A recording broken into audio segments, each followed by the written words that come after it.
Okay, so this is basically 2 houses that were ruined by Hurricane Helene. And we're coming in here with our excavator and we're gonna demolish these 2 houses. There is an insane amount of concrete on this job. If you look at this, they concreted everything. And both these houses have a very large footprint. This one's is just a monster amount of concrete for you, right? Yeah. So you don't think this is, they look small from the street, but they're not. They're big. Yeah. They're a lot bigger than they. Out.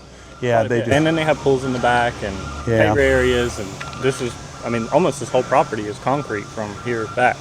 All right, so you're gonna have a huge amount of concrete going the whole time here, and we can't bring the big globe because everywhere on Siesta Key, they got these low hanging wires, which we would drag, and we don't wanna do that. So these houses look like they'd be like 5-minute houses to tear down, and they're not. They're gonna take quite a while. They're gonna take at least, what are you saying, a week per? I think about a week per. A week per. All right, before we demo it, let's go walk through and just see what valuable finds have been left behind. Woohoo! Really, the only thing I could see in here that we probably would have done anything with would be these windows. I don't even think they're hurricane rated, so we wouldn't mess with them anyway. Yeah, they are. They're heavy. So. Some plates. Colton was telling us that the HVAC systems on both these houses are pretty new, and I guess somebody was starting to renovate this one, and they ended up, Yoder ended up buying them out. Look at this cute little pool.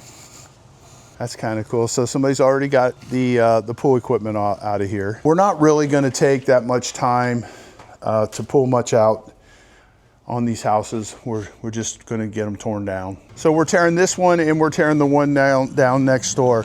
So that includes tearing out the pools. So what he'll do is he'll just scoop in there a couple times, get it down a little bit, and then he'll break it free and then it'll get absorbed into the ground. All right, get her going. All right, here we go. This is my favorite part, our first bite.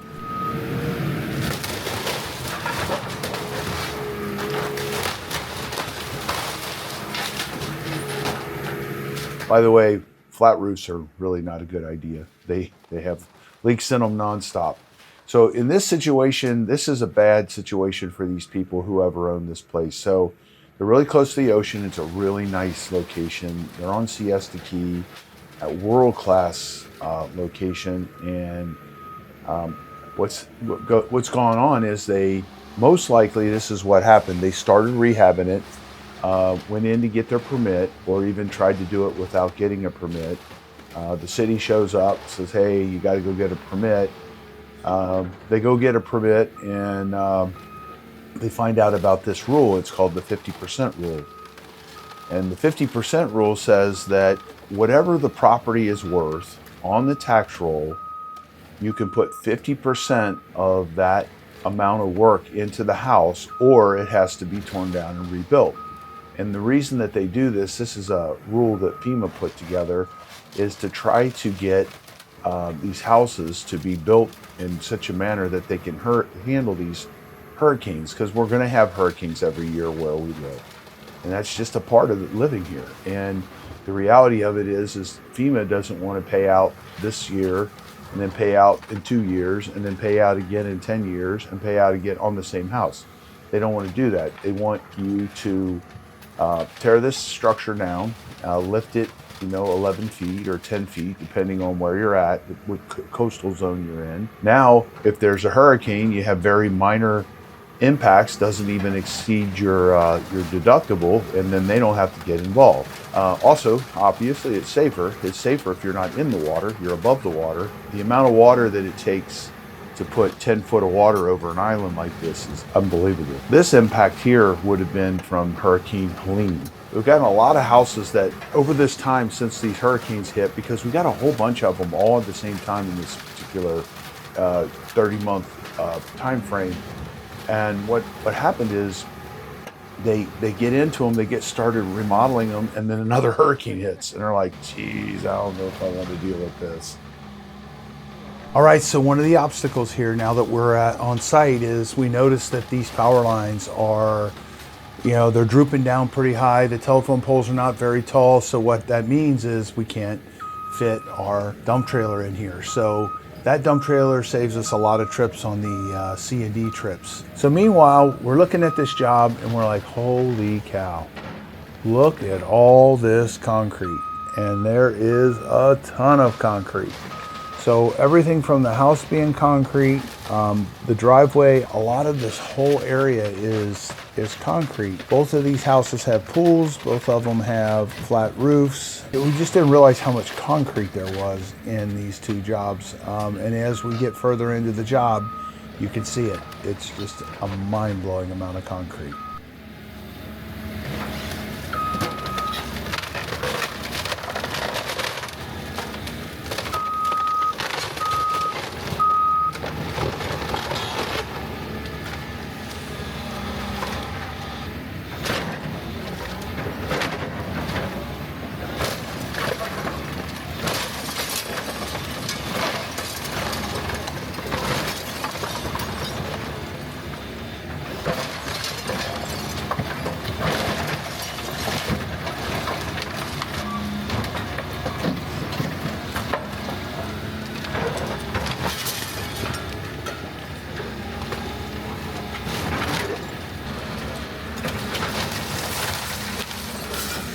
That thing he's got in his teeth right there, that's called a tie beam. And that's something they realized early on. Even the houses that from back in the 60s have the tie beam.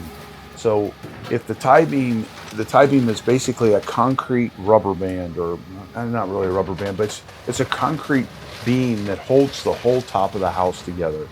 And what it does is it makes for like a big box. And then you build inside that box. And what happens with, like, if you're in a tornado will move, it'll take a frame house and it'll move it back and forth, back and forth, back and forth, back and forth, and it'll wiggle it apart. In this situation, the tie beam stops that action. It stops the action of the house being wiggled back and forth. Right here, this is, geez, every one of them boards is $30. So I don't know, there's probably what, 30 boards, $30? It's a lot of money. So this, had this been another company tearing this down, this would have just got taken to the landfill. So for us, you know, we look at this stuff and we say, okay, when we're pricing the job out, we say, okay, we're going to get, you know, $1,000 or $3,000 worth of drywall for free. So we're going to give them a better price because of that. And then again, like I said, we're renovating some Airbnb, or an Airbnb that we just bought, and we stripped this one back to studs, which actually we've done to a lot of them because of the hurricanes. We stripped it down to studs, and we're redoing the whole thing. So this is just going to go straight down there, and they'll unload it right into the Airbnb, and within a month it'll be part of another structure. So that's a lot of weight, and that was all of it. That's a lot.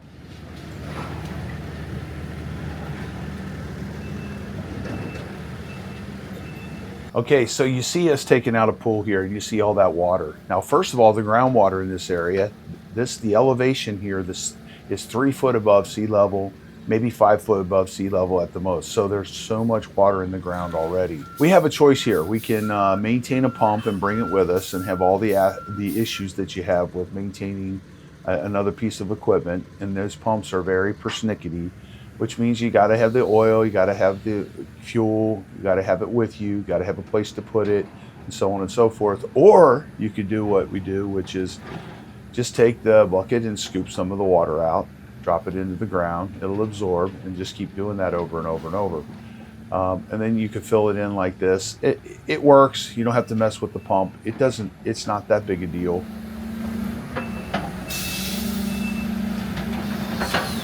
These pools, I mean, it's amazing the amount of concrete that are in these pools. I mean, you can see it right here in this picture.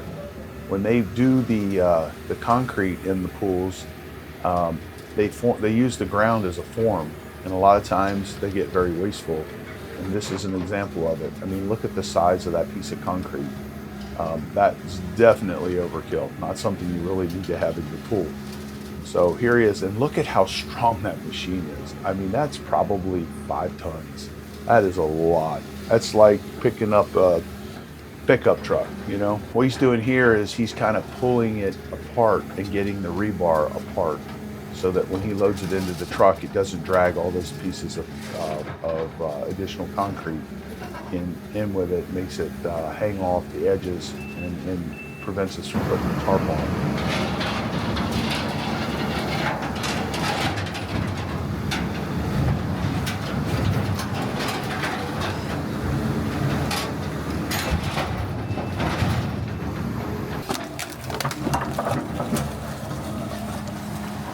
So this is all concrete. You can see there in the background, you see his little wrecking ball. A lot of times they use the wrecking ball, they drop it on stuff and do things like that to keep it from beating on the machine. When you use the machine to beat on stuff, you beat the pins out of whack, and you beat the gaskets and the connectors that hold them together. So see right there, he just barely touches that house, just knocks half the walls down. And those are the tie beams, and tie beams they're pretty strong stuff. That's 323 Caterpillar. A lot of construction or a lot of demo companies use this machine. It's just the right size for most things you need to do. It's big enough to do the job, small enough to be transported without having crazy special permits. They're pretty durable. The Caterpillar brand is a pretty durable thing. These machines are just non-stop constant maintenance. There's always something that needs to be repaired on them. So here you are, we're getting pretty far along on this. When the neighbors here, when you're doing something in their neighborhood like this, they're fascinated and interested in it, but at the same time, they don't want to be inconvenienced. So a lot of times we inconvenience people because we're in the street loading, or we're trying to get a big old truck into a small residential neighborhood, and we're making noise really early in the morning. These are things that most people just don't really want to deal with. They also don't want to look at this forever when it's not being maintained. Okay, so the house is pretty much gone here. Not completely, but pretty much gone. Look at all this concrete. Isn't that crazy? That's what Colton sees. Now, Colton, when he showed up, he was seeing different things about this house than I was. All he saw is concrete, concrete, concrete. Me, all I saw was a small house. Now, when we walk through these houses, well, they're not as small as they look. Seeing them from the drone shots, they're definitely not small. But it's interesting how they're all tucked in here. This is kind of like when I was in California, there's a lot of houses like this. They would have all these fences, these really tall fences like this, and they'd have these really strange lot sizes. So you look at that, you look at what he's doing here, and he's just getting the edge off of this. We don't need to get all the water out of it, because once he cracks the bottom of the pool, it'll just seep right into the regular groundwater. You can see the water in this other pool they took out already. That is the elevation of the groundwater in our area. Now, if I was in Cincinnati, Ohio, the groundwater it's 6 or 8 feet down, depending on where you're at. Even further if you're up on a hill. So here, so you say, well, that's not going to work. It's just going to run back in the pool. Well, believe it or not, it absorbs into the ground pretty good. And yeah, it gets super saturation. Now, why is he getting the water out? Why don't he just tear the pool down with the water in it? Well, he can, but what happens is if it's got a certain amount of water in it, every time he picks something up, it splashes up onto his windshield. And it makes the windshield messy, and then it's hard to see. So that's what he's doing. So, and then he might do this over the course of a couple days, because it can only absorb so much. It's got to take some time to move around. So both of these houses, they just happen to be side by side here, which makes this more interesting for us. And the amount of concrete is something that is kind of a blessing, because concrete is relatively inexpensive to get rid of compared to C&D. Now we're about ready to start the second house. They don't quite got all the concrete up, but what he's doing is he's utilizing his time, because right now he's got one guy running to the C&D dump. He's got another guy set up to run to the concrete dump. So what he's doing is he's keeping both of his guys that are running debris busy. So he's got to fill up C&D dumpsters, and then he's got to fill up concrete dumpsters, and they're both going to different places. So it's just using your time wisely. So isn't that amazing? That big old machine just pulling that stuff apart like it's just absolutely nothing. Think about how long it would take to build a house like this, and the fact that we could tear this house down and completely haul it away, concrete included, in the matter of 3 or 4 or 5 days. If the dumps were open for longer periods of time, we could do this and do them so much quicker. But unfortunately, they're only open when they're open, and they're in charge of everything because they're the stopgap. They're the guys that say, well, we're only open this much time, and that's all the time you get to dump.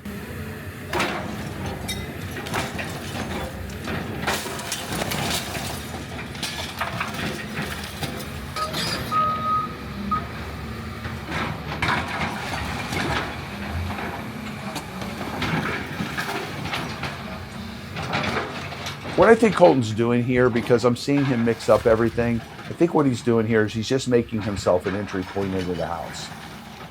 And then what he's going to do is he'll strip everything else out, the other walls, and that way the mixture of the concrete with the C&D is minimal. I'm not thrilled to death that I see him taking this wall down this way because you're mixing concrete with construction debris.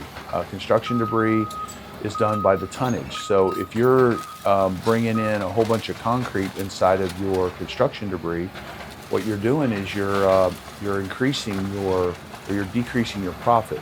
Basically what he did is he created an entry point here for him to work. So he'll go in and work this whole house. So it basically goes around and he's gonna work this house.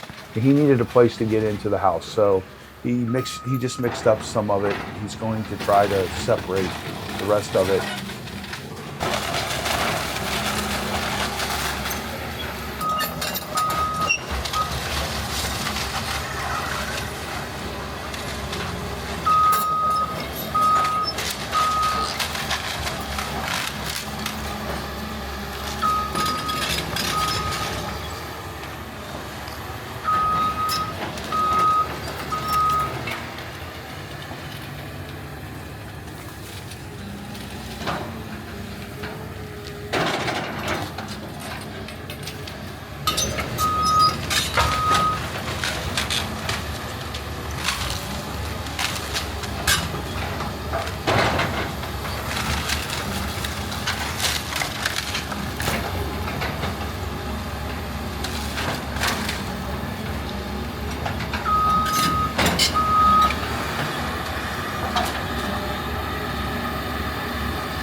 So get this, I'm in Key West. I get a call from one of my neighbors who says, you okay, buddy? I'm like, sure, what are you calling about? He says, well, there's an ambulance in front of your house and a fire truck. I'm like, oh crap. Oh crap, Colton's there's working on the boat. So then I talked to Colton, it's no problem, we just had an explosion. Yeah. What?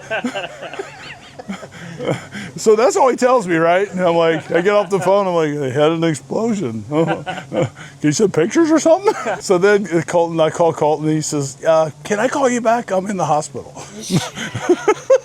You know, your wife wasn't happy about that. She's like, what the hell? Where's all your hair? Actually, you're better looking than you were before. Well, my wife said they needed trim. So. Oh, yeah. That's a hard way to do it.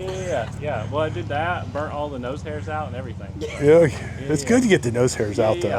I have to use a trimmer. So we got one of the neighbors, okay? They're not happy with us. We're blocking the street multiple times. They're not happy about it. They don't want us in our neighborhood right now. They love the fact that we're cleaning up the mess, but at the same time, you get sick and tired of being delayed over and over and over. So this lady comes over and she was giving us a hard time about this. She actually even called the police, and we were in a situation. I think we had a truck stuck in the mud, and we were trying to get it out. You know, we do live in Florida. This is rainy season, so you get loose dirt like this. Semis, they just don't set well in this kind of a situation. So, I mean, we got a way of pushing them out because we got the excavator there, but it still takes time, and you still got to. A lot of times, the excavator guy shows up and he brings the roll off. He brings the truck to the trailer that he transports the machine, and he works all day, and he'll uses that to get back home, but he's got to park it somewhere. So he pushes it off the road. He's the only one there on the job site, and he can't push the truck and drive the truck at the same time. So so a lot of times he's stuck halfway in the road for an extended period of time. And well, the neighbors aren't real happy about it because they got to drive around it, or they even have to drive out their neighborhood a different way because we got the whole street blocked. Don't blame them. Not complaining about it, just saying it happens. And then if somebody loses their stuff, well, then they call the police, and the police come over and say, "Could you please move your truck?" And we say, "Well, if we could, we would." So it's a humorous thing. It's funny. We really weren't in this machine-driven demolition until after Hurricane Ian hit. We had been thinking about it for a long time. We really loved the idea. I mean, we're boys. We like the idea of having big toys. And for the longest time, all we did, basically because we were broke as a joke getting started and didn't have good credit and everything coming out of the real estate crash. And what we ended up doing is we did what we could, which was hands-on demolition, and we did a lot of it. We got really good at it, and it was really, honestly, just a way for us to figure out how to get more stuff for us to resell.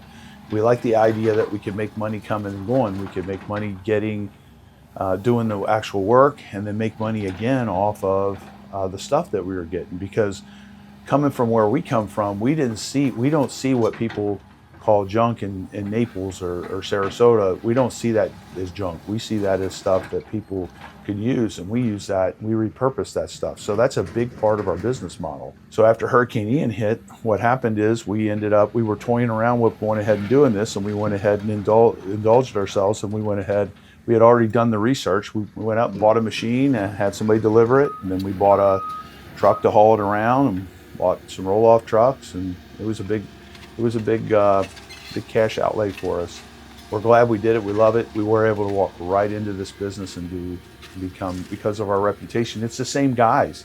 The same guys we're doing the renovations for, they're building these houses too. So it was an easy segue for us to just walk straight into it. And we're a contender out the gate because we just do good business. When there's, we show up, we do what we say, we clean up after ourselves, we do a good job. If we mess something up, we owe up to it and do the right thing, and so on and so forth. So, and it just makes for really good business. So, kind of thankful for that. Very excited about it. So that thumb right there, when we first bought this machine, we bent that thumb, and that thumb cost a freaking fortune. Unbelievable. Those teeth on those buckets, you would think they are so tough and whatever, but those teeth, we have to take them off and re-weld them on, one tooth probably once a month, and if you don't do that, your bucket comes apart. You lose your structural integrity of your bucket.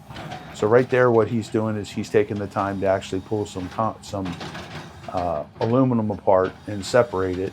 And again, it takes an extra second, and if you're a lazy operator, you won't even take the time to do that. But for us, we do repurpose. So repurposing includes scrap metal. So we repurpose a lot of scrap metal every year. We don't have to do that.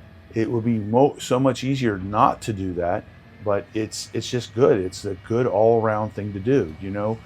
Repurposing the windows, repurposing the doors.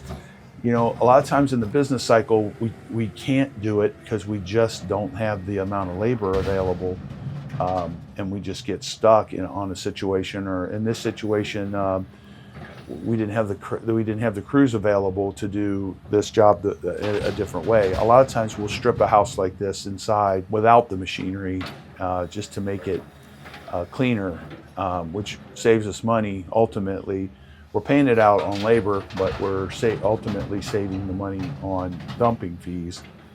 But what it does is it keeps the guys busy all the time, keeping the guys busy all year round, so that when we're at our peak times, we have enough guys that are trained up to do the massive amount of work that we do during our season. And our season's when everybody else leaves. When everybody goes home after winter time, that's when we get super busy.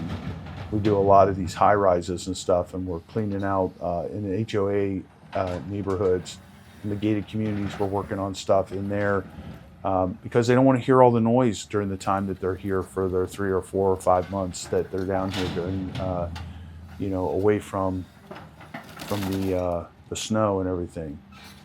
So our season is actually exactly the opposite of everybody else's season. Our primary season. We have basically, we consider it, we just have 2 seasons. We have our normal season, and then we have our peak season. And our peak season, if we had 50 crews, we could run all 50 of them. Now we can only run 25 crews.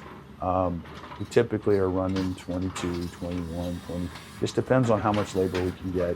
Got to have labor that actually knows what they're doing in order to do these work in these fancy places that we work in. So right here, this is it's just him. He's kind of using the teeth to try to move the concrete around a little bit, not get as much of the dirt if possible, because the dirt, we're at the tail end of this job, we're actually going to bring in a load or 2 of dirt and smooth the lot out and make it look as good as we possibly can. So that's one of our 2 roll-off trucks. We have probably about 20 dumpsters, and those dumpsters, we ended up getting a good deal on them. That's why they're a different color. A lot of our trailers are different colors too. We end up getting better deals on them. And actually, we think it's kind of fun that our trucks are not, they'll have, a red trailer on them or a blue trailer on the trucks. It's kind of, I don't know why we think it's fun, but it is fun. Definitely makes us, helps us with our marketing. So that bucket right there, that's a shaker bucket. And what it does is basically he's picking that up and he's shaking out the dirt, and it just saves us money when we're dumping. So now with that tarp in there, it certainly doesn't help, but and they'll take a little bit, just a little bit of construction debris mixed in with the concrete, but they don't want very much of it. So this rake right here, this is something that Colton really kind of pushed us to get, and it just saves a lot of time because you see the dirt falls out as they're picking up the big chunks of concrete and stuff. You see how it shakes right there? So it's just a time saver. Otherwise, you end up with so much more dirt in your debris, and then at the end of the job, you have to go out and buy dirt and bring it in. So it doesn't make it makes a lot of sense. So to have the right equipment. Believe it or not, that little skid steer there, $100,000. That's not very old. And we heard so many good things about the Takeuchi stuff. We've had Bobcat, Takeuchi, New Hollands, all of them. They're the same thing as the excavators, just constant maintenance. And if you're inside operating that thing, it's pretty cool because it's got air conditioning, it's got a sound system in it, it's got heat, it's got windshield wiper fluid, the whole 9 yards. You get inside it, it's kind of a fun thing to do. I mean, when I was doing this stuff for all the years, we didn't have all that stuff. If it was dirty outside and dusty, yeah, well, you went home dirty and dusty. If it was snowing, well, you had snow in the cab with you. If it was raining, well, you were soaking wet. The equipment that we have today versus, say 20 years ago is significantly different. So what they did with those walls is they went inside those units and they took that little Takeuchi and they scraped the walls. And they got all the C&D out of there. See how that's almost all just concrete? And then Sepio's there normally with them, and he'll go around and whatever didn't come down real easily with the Bobcat, he'll go ahead and knock that down, and then he'll clean that up. So what that does is it gets the guys to the point where they can be more efficient and quicker because all they're dealing with is just concrete. So the concrete being mixed in with the C&D, again, if you're taking the construction debris to the construction debris site and it's full of concrete, well, it weighs a lot more. If it weighs a lot more, you're paying a lot more. If you're paying a lot more, you're making less profit. If you want to learn how to do this kind of stuff that we're doing, we have a school community. We started out with junk removal. We're kind of started our school community out with that junk removal. You'll see that link down below in the description, and also it'll be pinned on the first comment.